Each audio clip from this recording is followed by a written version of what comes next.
Sir ನಮಸ್ತೆ. Sir ನಮಸ್ತೆ. ನಿಮ್ಮ ಹೆಸರು? ಪುಟ್ಟರಾಜು. ಯಾವ ಊರು? ಕುಂಬಳಳ್ಳಿ. ಯಾವ ತಾಲೂಕು? ಮಂಡ್ಯ ತಾಲೂಕು, ಮಂಡ್ಯ ಜಿಲ್ಲೆ. ನಿಮ್ಮ ಫೋನ್ ನಂಬರ್ ಹೇಳಿ. 9141238787. ಸರ್ ನೀವು ಎಷ್ಟು ವರ್ಷದಿಂದ ಬೆಂಡೆ ವ್ಯವಸಾಯ ಮಾಡ್ತಿದ್ದೀರಾ? ಸುಮಾರು ವರ್ಷದಿಂದ ಮಾಡ್ತಾಯಿದ್ದೀವಿ ಸರ್ ಬೆಂಡೆ. ಓಕೆ, ಈಗ ಹಾಕಿರೋ ಬೆಂಡೆ ಮೈಕೋರೇಟ ಅಂತ ಸರ್. ಎಷ್ಟು ಎಕರೆ ಬರುತ್ತೆ ಇದು? 1 ಎಕರೆ ಸರ್. 1 ಎಕರೆ. 1 ಎಕರೆ. ಎಷ್ಟು ಕೆ ಜಿ ಹಾಕಿದ್ದೀರಾ? 2 kg ಬೀಜ ನಾಟಿ ಮಾಡ್ತೀನಿ ಸರ್. Only 2 kg? 2 kg. ಬೇರೆವೆಲ್ಲ ನಿಮ್ಮೂರಲ್ಲಿ ಎಷ್ಟೆಷ್ಟು ಕೆ ಜಿ ಹಾಕ್ತಾರೆ? ಎಕರೆಗೆ 10 kg ಹಾಕ್ತಾರೆ ಸರ್ ಬೇರೆ ಬೀಜ ಆದರೆ. ಓಕೆ, 8ರಿಂದ 10. 8ರಿಂದ 10. ಈ ಒಂದು ತಳಿನ ಸತತವಾಗಿ ಎಷ್ಟು ವರ್ಷದಿಂದ ಬೆಳೀತಿದ್ದೀರಾ?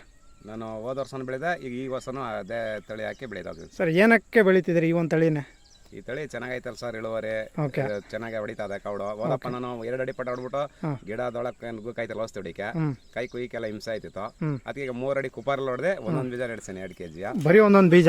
ಒಂದೊಂದೇ ಬೀಜ ಪಟ್ಟ ಇದು ಇದರಿಂದ ಇದಕ್ಕೆ 3 ಅಡಿ ಅಂತರ ಸರ್. ಕೌಡ್ಲೆಲ್ಲ ಚೆನ್ನಾಗಿ ಹೊಡೆದಿದೆಯಾ ಸರ್? ಚೆನ್ನಾಗಿ ಹೊಡೆದ ಸರ್. ಕೌಡ್ಲು 5-6 ಹೊಡೆದ ಸರ್. 5-6 ಕೌಡ್ಲು. ಈಗ ಇದುವರೆಗೂ ಎಷ್ಟು ಕೊಯ್ಲಾಗಿದೆ? ಇವತ್ತು ನೆನೆಗೆ 26, ನಾಳೆ ಹಾಕಿದ್ರೆ 27 ಸರ್. ನಾಳೆ 27. 27 ಬಿಳಿ ಗಿಡ ಏನಾದರೂ ಕಾಣಿಸ್ತಾ? ಏನಿಲ್ಲ ಸರ್. ಪರಂಗಿ ಎಲೆ ಅಂತ ಬರ್ತಿದೆ, ಅದೇನಾದರೂ ಕಾಣಿಸ್ತಾ? ಚೆನ್ನಾಗೈತೆ ಸರ್. ಚೆನ್ನಾಗೈತೆ. ಇಳುವರಿ ಚೆನ್ನಾಗಿ ಬರ್ತೈತೆ ಸರ್. ಎಷ್ಟು ಮೂಟೆ ಸಿಗ್ತೈತೆ? ಒಂದು 6ರಿಂದ 7, 7ರಿಂದ 8 ಸಿಗ್ತಾವೆ. ಸ್ವಲ್ಪ ವೇಸ್ಟೇಜ್ ಬೈತದೆ, ರೈಟ್ ಇಲ್ವಲ್ಲ, ದಪ್ಪಕಾಯಿ ಹಾಕ್ಬಿಡ್ತಾವೆ. ಮಾರ್ಕೆಟ್ಗೆ ಎಲ್ಲಿಗೆ ಹಾಕ್ತೀರಾ? ಕಲಾಸಿಪಾಳ್ಯ ಮಾರ್ಕೆಟು, ಬೆಂಗಳೂರು. ಏನಾದರೂ ಕಾಯಿ ಬಗ್ಗೆ ಏನಾದರೂ ಮಾತಾಡಿದ್ರು ಅವರು? ಏನಿಲ್ಲ ಸರ್, ಚೆನ್ನಾಗೈತೆ ಕಾಯಿ ಒಂಚೂರು 4 ಕಾಯಿ ತೋರಿಸಿ ಅಲ್ಲಿ ಹೆಂಗೈತೆ. ಇಲ್ಲ ಇದೆ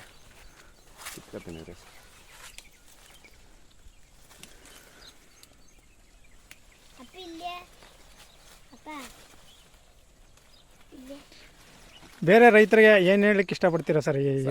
ಎಲ್ಲ ರೈತರು ಮಾಡ್ಬೋದು. ಓಕೆ, ಯಾವ ಥರ ಹೊಡಿಬೇಕು ಇದನ್ನು ಕೂಪರಲ್ಲಿ ಅಂತ ಹೇಳಿ ಒಂಚೂರು. ಸರ್ ಇದು 3 ಅಡಿ ಪಟ್ಟ ಕುಪ್ಪರಲ್ಲಿ ಹೊಡೆದಿವೆ. ಓಕೆ, ಎಣ್ಣಾಳ ಕೈಲೇ ನಾಟಿ ಮಾಡಿಸಿದ್ದೀರಾ? ಆಮೇಲೆ ಮಾಮೂಲಿ ಆರಾಮ ಗೊತ್ತಲ್ಲ, 2 ಕಣಗಳು ಉತ್ತಿ ಎಲ್ಲ ರೆಡಿ ಮಾಡಿದ್ದು. ಈಗ ಮಾಮೂಲಿ ಕುಪ್ಪರನೇ ಹೊಡ್ಬಿಟ್ಟು ದಿಂಡ ಹಾಕ್ಸೆ.